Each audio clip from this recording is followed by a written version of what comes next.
Pemirsa, dan untuk membahas yang lebih lanjut mengenai apa harapan terhadap Capres-Cawapres 2024 soal dunia pendidikan di Indonesia, sudah bergabung bersama kami pemerhati pendidikan dan anak Dewan Federasi Serikat Guru Indonesia atau FSGI Retno Listiarti melalui sambungan Zoom. Ibu Retno, selamat siang.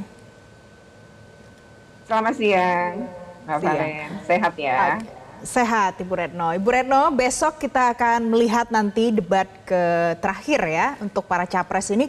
Dari ketiga capres ini, Ibu Retno, siapa yang sebenarnya visi misinya paling memberikan konsen, perhatian khusus untuk pendidikan, Bu Retno? Ya, kalau ngelihat ketiganya sih sebenarnya kalau ngelihat visi dan misi pendidikan itu terlihat semuanya masih minim ya. Jadi kalau menilai mana yang lebih unggul, sebenarnya rata-rata kurang tajam ya untuk berbicara visi maupun misi tentang pendidikan. Namun ada sih capres yang sudah menyentuh ya, misalnya dengan terkait dengan meningkatkan ya angka akses pendidikan itu melalui berbagai skema, salah satunya memang bagaimana ini bisa diakses oleh banyak orang dengan meningkatkan beasiswa atau sejenisnya, atau dengan bentuk-bentuk lain ya dari subsidi pemerintah kepada peserta didik. Itu sih yang saya tangkap secara umum ya. Tapi yang menjurus pada hal-hal yang sebenarnya menjadi substansi dari permasalahan pendidikan, saya belum melihat ya dari ketiganya itu. Oke, jadi kalau substansinya Bu Retno belum bisa lihat dari antara ketiganya, tapi dari semua yang sudah menyampaikan visi misinya, siapa yang pasti yang paling bisa memberikan harapan paling realistis, Bu Retno? Ya, saya ngelihat justru nomor 1 dan 3 yang nampaknya lebih realistis ya. Saya melihat dan yang memang lebih sedikit lebih tinggi gitu ya realistisnya itu sebenarnya memang pada 01 ya. Nah, kalau 02 saya justru melihat misalnya tawaran atau kampanye yang terakhir ya, yang menyatakan bahwa makan gratis untuk murid itu tidak cuma untuk murid, tapi gurunya juga gitu. Gurunya juga dengan alasan bahwa banyak guru mengalami gizi buruk gitu ya. Itu kan alasannya. Kalau menurut saya ini justru tidak realistis dan sebenarnya bukan yang dibutuhkan. Karena yang dibutuhkan guru itu bukan makan siang gratis gitu ya, tapi guru itu membutuhkan banyak hal terkait dengan sebenarnya kesejahteraan itu. Satu, kalau memang gurunya mau makanannya dan tidak kekurangan gizi, ya terjadi peningkatan kesejahteraan guru, karena banyak guru di daerah ya, dari data FSG juga masih ada yang dibayarkan 300.000 per bulan ya, itu guru-guru swasta gitu ya. Kemudian yang kedua adalah kalau kebutuhannya adalah meningkatkan kesejahteraan, itu termasuk batin ya menurut saya. Kalau guru ASN gitu ya, P3K maupun PNS mungkin sudah sejahtera, tapi ini kesejahteraan kan juga termasuk kesejahteraan batin ya. Di antaranya adalah bagaimana guru itu tidak mendapatkan banyak tekanan. Saat ini itu beban kerja guru yang sangat tinggi, rata-rata dipaksa mengajar 30 jam seminggu, itu cukup berat sampai mereka tuh tidak punya waktu sebenarnya untuk berkomunikasi dengan sehat juga kepada anak-anak muridnya. Nah, yang kedua adalah beban administrasi yang nggak henti-henti, bahkan mereka itu sampai Sabtu Minggu pun dipakai misalnya untuk pelatihan secara daring. Mungkin guru memang butuh pelatihan, tapi setidaknya harus dilihat guru punya keluarga, dan guru juga kan punya fase lelah gitu. Jadi sekarang tuh anak-anak kalau jadi korban kekerasan, lalu misalnya mau curhat kepada wali kelasnya gitu, wali kelasnya akan nyerahin jangan ke saya, udah kamu segera kontak aja guru BK. Nah, kalau itu kan kesejahteraan ya, Bu Retno ya. Salah satunya kan membangun karakter. Gitu. Itu kan kesejahteraan guru ya, berarti harus diperhatikan. Tapi kalau masalah peningkatan kualitas guru yang paling realistis yang dilakukan oleh para calon presiden kita ini harusnya apa, Bu Retno?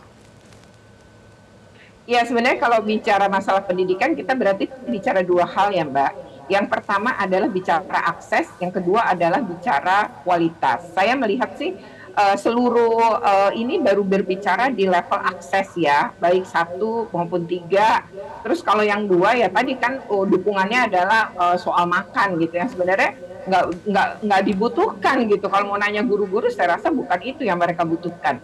Nah, kalau kita berbicara akses, itu kan kita harus punya prinsip bagaimana amanat Undang-Undang Dasar 45. Yang pertama adalah si kaya, si miskin, si pintar, si tidak pintar, semuanya bisa, termasuk anak-anak dengan kebutuhan khusus. Jadi anak-anak disabilitas ini saat ini kan minim jumlah SLB ya. Kalau anak-anak ini dari keluarga tidak mampu, maka mereka pun menjadi sulit mengakses pendidikan untuk Oke. anak-anak dengan disabilitas. Nah, ini yang menurut saya menjadi PR karena walaupun mereka berkekurangan seperti itu, kan mereka tetap anak bangsa yang berhak atas pendidikan. Nah, akses ini juga termasuk hal yang menurut saya termasuk menjadi PR. Lalu kalau kita ngelihat angka lulusan yang tertinggi di kita untuk tenaga kerja, orang-orang yang kerja saat ini memang lulusan tertinggi kan SD dan SMP. Nah, padahal misalnya negara tetangga kita kayak Singapura itu udah perguruan tinggi ya rata-rata di pasar kerja Baik. mereka.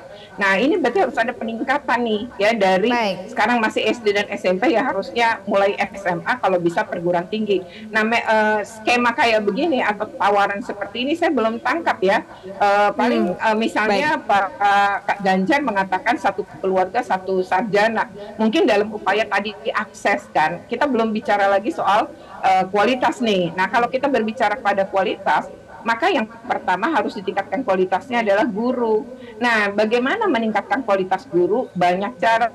Nah, saya belum juga menangkap nih dari ketiga ini menjelaskan visinya tentang bagaimana misalnya kualitas guru gitu ya. Nah, kalau pelatihan semacam apa dan ada nggak selama ini tuh nyaris tidak ada yang kita sebut dengan kita tidak dengan kalau kita bilang perguruan tinggi gitu ya, orang SMA aja dan SMK aja di daerah masih minim tuh untuk negeri ya, sehingga kalau PPDB itu ributnya di jenjang SMA dan SMK. Nah, kebijakan PPDB-nya bagus tapi penyediaannya terkait dengan akses tadi gedung-gedung sekolah negeri atau berbagai hal yang terkait dengan bagaimana menambah jumlah sekolah negeri itu untuk level SMA dan SMK tampaknya belum. Jadi banyak catatan ya, Bu Retno ya. Kalau kita bicara kesejahteraan guru, ya, banyak catatan ya, kalau dari Bu Retno, apalagi soal kesejahteraan, peningkatan kualitas guru, berikut juga dengan akses. Bu Retno, saya mau ajak Bu Retno untuk bicara yang sekarang ini sedang viral, karena kemarin kan dibahas putar bayar uang kuliah tunggal itu pakai pinjaman online. Dan ini nanti bisa jadi memberatkan mahasiswa dan negara harus hadir di dalamnya.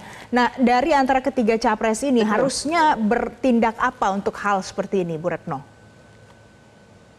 Ya, pertama berarti kan ini kalau mereka dari kelompok miskin ini berarti ya, ini harusnya ada afirmasi ya, bagaimana kemudian anak-anak ini negara hadir. Nah, sebenarnya Mbak bukan cuma di perguruan tinggi loh ya, ada penahanan ijazah atau penunggakan SPP di sekolah-sekolah seperti SMA, SMK, SMP pun banyak sekali ijazah yang ditahan itu bisa ribuan jumlahnya.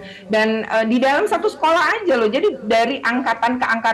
Jadi bisa sampai dia ditahan ijazahnya selama 10 tahun. Jadi hanya bisa dapat fotokopi yang kemudian dilegalisir, tapi ijazahnya akan ditahan sampai dia mampu untuk melunasi. Jadi disuruh kamu kalau kerja ya cicil semuanya. Jadi itu pun terjadi sebenarnya di level SMP, SMA, SMK itu juga ada. Nah, hanya kalau perguruan tinggi pasti jumlahnya kan besar sekali juga nih yang mau dibayar ya. Tapi sebenarnya angka 18 juta misalnya beberapa kasus di perguruan tinggi itu sebenarnya angka-angka yang paling tidak sama dengan yang tertunggak di berbagai SMP, SMA juga. Dan ini sampai kami misalnya ya saya ngelihat gitu di beberapa daerah itu sampai Basnas gitu ya itu diminta untuk ikut bayarin gitu. Nah, menurut saya mungkin betul lah skema-skema kayak gitu bisa aja dipakai, tapi menurut saya negara harus hadir sih untuk pembebasan ijazah ini. Ini sebenarnya masalah lama sih, cuma kalau di perguruan tinggi kayaknya baru mencuat sekarang, dan kami ya FSGI sangat tidak setuju kalau diminta untuk pinjol ya. Ini pinjol kan harusnya dihindari gitu ya. Kok ini malah diskemakan seperti itu. Nah, kalau masih mending kalau bekerja kemudian nyicil itu mungkin masih masuk akal dan realistis ya, nggak manusiawi sih ya kalau kemudian jalan keluarnya harus pakai pinjol. Oke, jadi itu adalah kritik dari Bu Retno. Mudah-mudahan nanti tanggal 4 kita bisa dengar apa jawabannya terkait dengan isu yang sekarang sedang ditunggu-tunggu jawabannya ini. Terima kasih Bu Retno Listiarti sudah bergabung bersama kami siang hari ini di Metro Siang. Jelajahi cara baru mendapatkan informasi. Download Metro TV Extend sekarang.